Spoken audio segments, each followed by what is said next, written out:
अस्सलामुअलैकुम वरहमतुल्लाहि वबरकातुहू। प्यारे मित्रों, आइए सीधे सीधे एतराज़ पर बात करते हैं। ये वीडियो देखें और इस एतराज़ पर बड़े धड़ल्ले से ये कहा जा रहा है कि इस इतिहास को जानकर आप हिंदू धर्म कबूल करने पर मजबूर हो जाएंगे। बयान नंबर 6 और इनकी हदीस नंबर 362, उसमें कहा गया है कि महिलाएं नमाज पुरुष के पीछे बैठकर पढ़ें। पहले पुरुष फिर बाद में महिलाएं पीछे रहें, और जब तक सजदा करके मुस्लिम जो भाई होते हैं वो नमाज अदा करके आराम से बैठ ना जाए, तब तक महिलाएं गर्दन को झुकाए रखें, तब तक गर्दन उठाए ना। ये इनके कानून है शरीयत के। ये इनके देख लीजिए मोहम्मद साहब आदि की जो कथन है, कार्य हैं और उनकी जो शिक्षाएं हैं, उनकी जो क्रियाकलाप है वो आपको पता चल रही, आदतें पता चल रही हैं। खैर, इस विषय पर अभी एक ताजा उदाहरण देता हूं। कोई समझे कि ये गलत बात है तो मैं एक ताजा उदाहरण देता हूं। केरला में एक बहन जमीता है, 4 महीने पहले उसने जो जुम्मे की रात है उसकी जो नमाज थी, जुम्मे की नमाज, उसकी अगुवाई की थी। पीछे बैठकर नहीं, आगे बैठकर नमाज करवाई। लोगों ने की तो सारे मुल्ले मौलवियों ने उसके खिलाफ फतवा जारी करके मारने की धमकी दी कि तुम मोहम्मद साहब का विरोध कर रही हो, शरीयत के कानून को चुनौती दे रही हो, तुम मुस्लिमों को चुनौती दे रही हो, इस्लाम खतरे में आ गया है। तो मैंने बहन के समर्थन में वीडियो निकाली थी। तो ये ताजा उदाहरण है कि किस प्रकार से नमाज में भी, अरे अल्लाह की प्रार्थना करने में भी इतना भेदभाव मुस्लिमों में। भाई ठीक बात नहीं, ये बहुत गलत बात है। प्यारे मित्रों, हमारे ख्याल से मुनासिब है कि जिस हदीस का हवाला एतराज़ में दिया गया है सबसे पहले उसको पेश कर दिया जाए।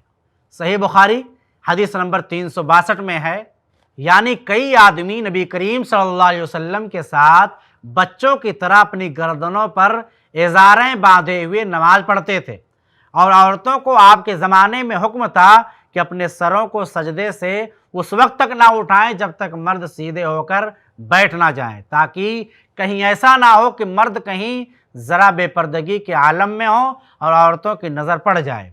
सीधी बात यह है कि इस हदीस से इस्लाम की हाई लेवल की मोरालिटी और मोडेस्टी पता चल रही है कि इस्लाम लोगों के पर्दे और डिग्निटी का कितना ध्यान रखता है। मगर अफसोस कि लोग इस पर भी एतराज़ जड़ने में पीछे नहीं हैं। दूसरी सबसे अहम बात यह है कि इस्लाम के कुछ उसूल क़वानीन हैं। मसलन नमाज हर बालिग आदमी और औरत पर फ़र्ज़ है, तो इसका मतलब ये नहीं कि नाबालिगों की इसमें तौहीन है। या जब एक सहाबी ने अल्लाह के रसूल से पूछा कि मेरे सबसे अच्छे सलूक की मुस्तहिक ज़ात कौन है, तो नबी सल्लल्लाहु अलैहि वसल्लम ने कहा तुम्हारी माँ। सहाबी के 3 बार सवाल करने के बाद तीनों मरतबा यही जवाब दिया। फिर चौथी मरतबा जब पूछा तो आप सल्लल्लाहु अलैहि वसल्लम ने फरमाया कि तुम्हारा बाप। इस हदीस का ये मतलब नहीं कि मर्दों की तौहीन है, गरचे इसमें मर्द से 3 गुना ज़्यादा मरतबा औरत का बताया गया है। हमें मजमूई तौर पर देखना चाहिए, इस्लाम ने हर एक को उसका हक दिया है। औरत को मर्द का इमाम ना बना के अल्लाह ने बेइंसाफ़ी नहीं की, क्योंकि औरत की सिन्फ ही ऐसी है कि आम तौर पर हर महीने में 5-7 दिन के लिए बसूरत माहवारी कोर्स बीमार होती है। फिर उसके सिनफी तकाज़े ये हैं कि उसे 3 माह के लिए हमले खफीफ और 6 माह के लिए हमले सकील यानी प्रेगनेंसी का बोझ उठाना होता है। उसके बाद वज़े हमल यानी डिलीवरी के ख़तरनाक मरहले से गुज़र कर अय्याम निफास गुजारने होते हैं। 2 साल के लिए बच्चे को दूध पिलाने का फरीज़ा भी औरत का फरीज़ा है। औरत की अज़मत शान और ग्रेटनेस उसकी इन जिम्मेदारियों से आया है जिन्हें कोई मर्द हरगिज़ उठा ही नहीं सकता। माँ के कदमों के नीचे जन्नत है। कोई मर्द कुछ भी हो जाए माँ के मकाम को नहीं पहुँच सकता।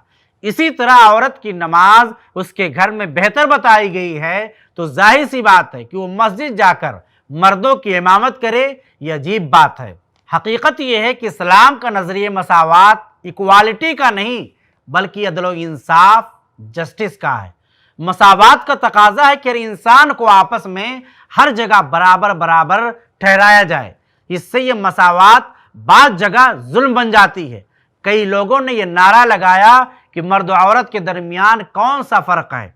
उन्होंने मर्द और औरत को बराबर कर दिया है। यहाँ तक कि कम्युनिस्ट तो यहाँ तक कहते हैं کہ حاکم اور محکوم کے درمیان کون سا فرق ہے۔ یہ ممکن ہی نہیں کہ کوئی ایک دوسرے پر تسلط رکھے اور حکمرانی کرے، حتیٰ کہ باپ اور بیٹا بھی، باپ کو اپنے بیٹے پر بھی تسلط اور طاقت نہیں ہے۔ اسی طرح آگے بڑھے اور سماج کی ہر ترتیب کو درہم برہم کر کے رکھ دیا، جبکہ ہمیں یقین ہے کہ اعتراض کرنے والے بھائی کمیونزم کی اس تھیوری کو کبھی قبول نہیں کریں گے۔ دوسری طرف عدل یعنی جسٹس کا معنی ہے کہ ہر مستحق کو اس کا حق دینا جس کا وہ مستحق ہے۔ اسی لیے قرآن مجید میں کبھی یہ لفظ نہیں آئے کہ اللہ تعالیٰ تمہیں مساوات یعنی برابری کرنے کا حکم دیتا ہے، بلکہ اللہ تعالیٰ تمہیں عدل و انصاف کا حکم دیا ہے، اور جب تم لوگوں کے درمیان فیصلہ کرو تو عدل و انصاف کے ساتھ فیصلہ کرو۔ سورہ نساء آیت نمبر 58۔ اور قرآن مجید میں کئی جگہ مساوات اور ایکوالٹی کا انکار کیا گیا ہے۔ اللہ نے کہا کہ کہہ دیجئے کیا وہ لوگ جو جانتے ہیں اور وہ لوگ جو نہیں جانتے برابر ہیں۔ سورہ زمر آیت نمبر 9۔ کہہ دیجئے کیا اندھا اور دیکھنے والا برابر ہو سکتے ہیں، یا کیا اندھیرے اور روشنی برابر ہو سکتے ہیں۔ سورہ رعد آیت نمبر 16۔ مثال کے طور پر 4 لوگ ہیں 3 فٹ، 4 فٹ، 5 فٹ اور 6 فٹ کے، اور سامنے ایک 8 فٹ کی دیوار ہے۔ اب سب کو دیوار کی دوسری طرف دیکھنا ہے، تو مساوات اور ایکوالٹی یہ ہے کہ سب کو 2 فٹ کا اسٹول دے دیا جائے، مگر عدل یہ ہے کہ 3 فٹ والے کو 5 فٹ کا، اور 4 فٹ والے کو 4، اور 5 والے کو 3، اور 6 والے کو 2 فٹ کی سیڑھی یا اسٹول دیا جائے۔ اسی طرح عورت کو عین مرد کے بالمقابل کھڑا کر دینا یا ایسا تصور کرنا ایک انتہا پسندی ایکسٹریمزم ہے۔ اعتدال بہت ضروری ہے۔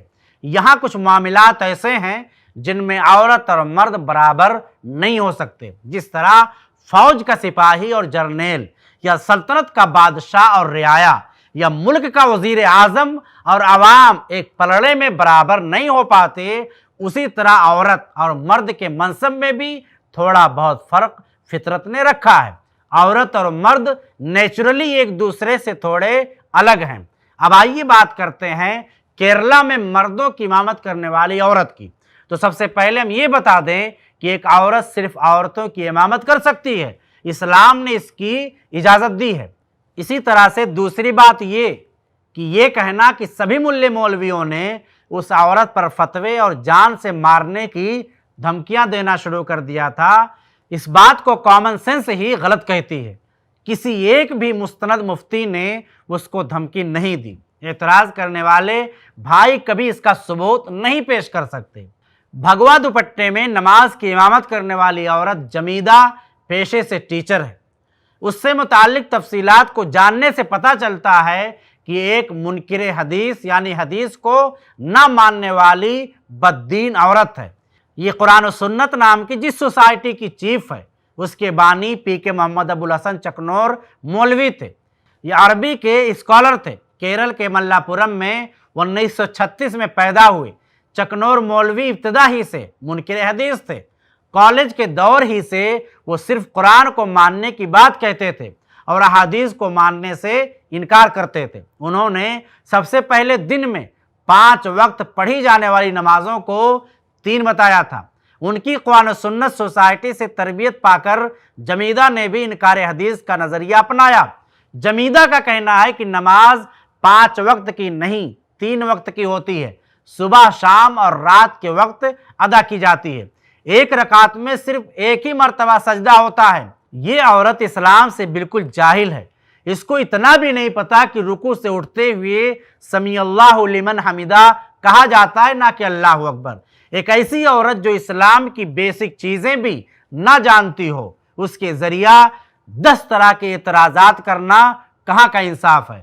پیارے متروں، آپ خود غور کریں اور پوری ویڈیو کو تفصیل سے سنیں اور سنجیدگی سے سمجھنے کی کوشش کریں۔ ہم اپنے رب سے نویدن کرتے ہیں، رب مولا ہم سب کو درست اور ستیہ مارگ پر چلائے۔ آمین۔ السلام علیکم ورحمۃ اللہ وبرکاتہ۔ ایسے ہی اور ویڈیوز بنانے میں ہماری مدد کریں۔